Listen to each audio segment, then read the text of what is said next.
পৃথিবীতে সবচাইতে শ্রেষ্ঠতম দোয়ার স্থান হলো মা বাবা। ওই মা বাবা যদি হাত পাতে আরশ পর্যন্ত পৌঁছে যায়, ওই মা বাবা যদি বদদুয়া করে, পৃথিবীর সব তীর সব টার্গেট মিস হতে পারে, কিন্তু মা বাবার বদদুয়া কখনো মিস হয় না, কখনো মিস হয় না।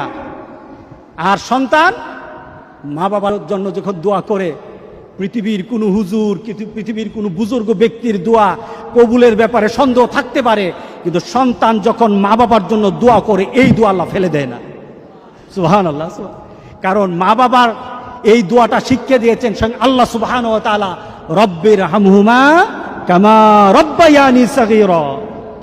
আপনি কবরে থাকবেন, আপনি প্রত্যেক নামাজে আপনার সন্তান দোয়া করবে আপনার জন্য, রব্বির হামহুমা কামা রব্বায়ানি সাগীরা। পড়েন, মা বাবার জন্য দোয়া করেন প্রতি নামাজে বলেন মা বাবার জন্য, রব্বির হামহুমা কামা রব্বায়ানি সাগীরা।